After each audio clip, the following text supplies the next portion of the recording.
Bonjour tout le monde, je suis Christelle Galvez, donc je suis directrice des soins et des parcours au Centre Léon-Bérat. Et moi je suis Marie-Pascale Ledoux, infirmière libérale à Lille et également secrétaire générale du SNIL, c'est un syndicat d'infirmiers libéraux. Alors aujourd'hui, si on intervient à Centre Expo et sur le stand d'Unicancer, c'est qu'on a un projet commun. Alors ça fait quelques temps qu'on travaille le sujet et on a le plaisir aujourd'hui de vous le présenter parce que le lancement est en juin. Donc Unicancer, ses objectifs forcément forts que vous connaissez, c'est fluidifier, sécuriser, renforcer, intégrer les soins dans le territoire et c'est une des raisons pour lesquelles on a envie de travailler ensemble. On se rencontre peut-être pas assez souvent physiquement, mais le patient, lui, nous rencontre tous.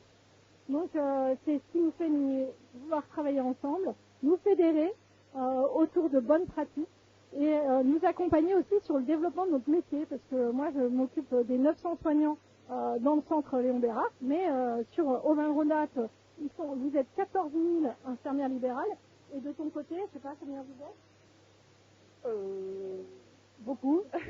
il y a plus de 100 000 infirmiers et infirmières libérales, libéraux en France, sur tout le territoire, y compris dans les dom-toms.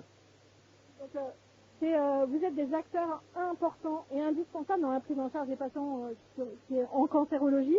On dit souvent, et je le répète souvent, c'est que le patient passe 10% de son temps dans nos centres et 90% de son temps...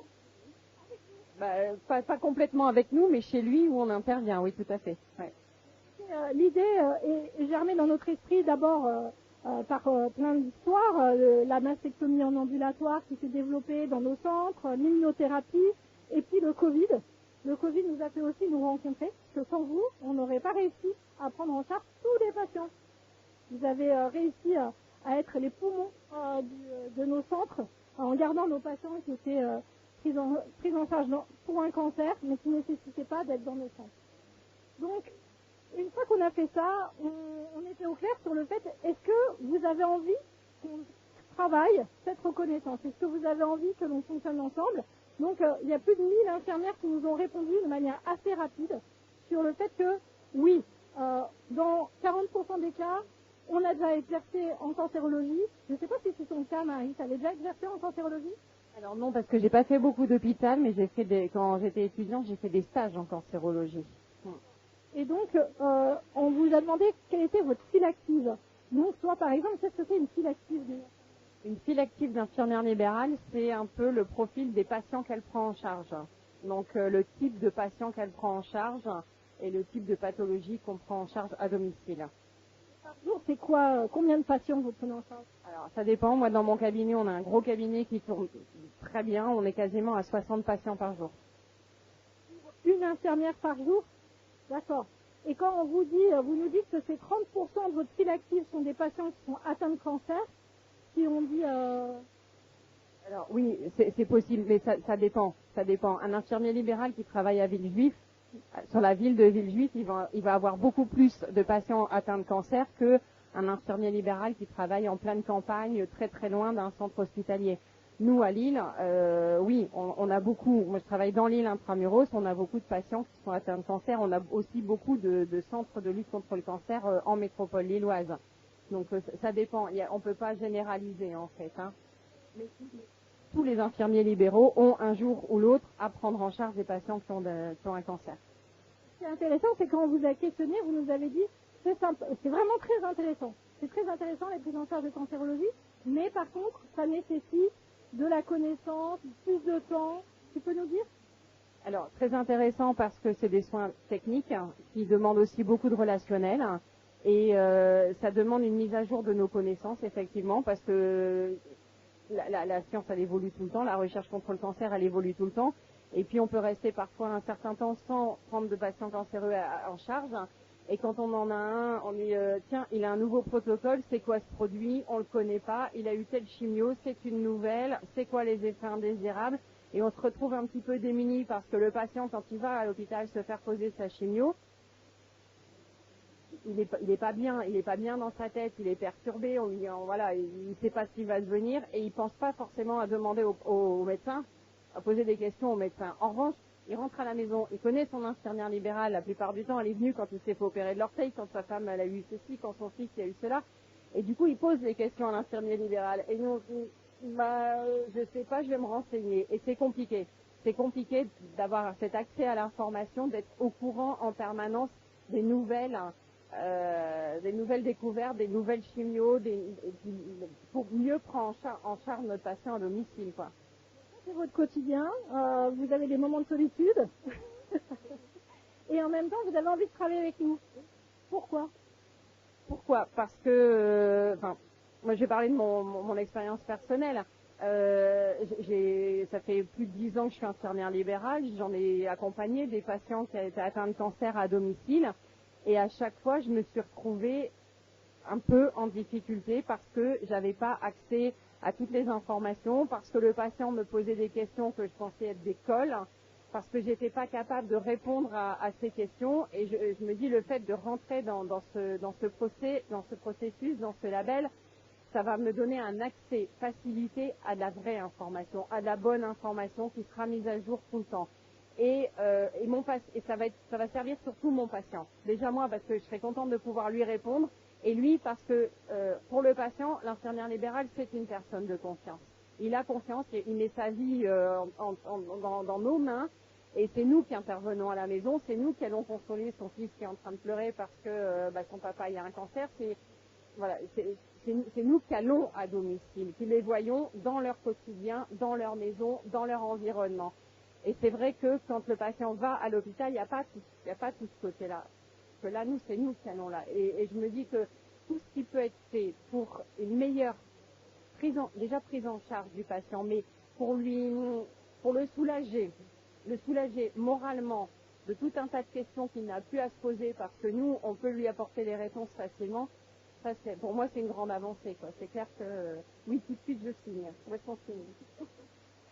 Alors, tu allé beaucoup plus vite que la musique, mais c'est très bien parce que c'est exactement... Non, mais très bien. Non, mais c'est exactement ce que tu as dit. C'est quand même lourd psychologiquement, même pour vous, parce que pour les patients, mais tu dis, oui, c'est une colle. Donc, ça me remet en question sur ma capacité à pouvoir agir. Enfin, c'est pas agréable quand on est soignant parce qu'on aime bien savoir. Il y a quelque chose comme ça, un peu. On aime bien savoir, mais on aime bien surtout pouvoir répondre. Et alors bon, c'est tout, moi quand je ne sais pas, faut aussi avoir l'humilité de dire écoutez, je ne sais pas, mais je me renseigne et je vous promets que je vous trouve la réponse. Mais c'est pas donné à tout le monde. C'est justement ça le projet, c'est de donner un accès à l'information et à une communauté et ne moins se sentir seul face à des situations où le moment de solitude arrive et que c'est je ne sais pas, je vais me renseigner.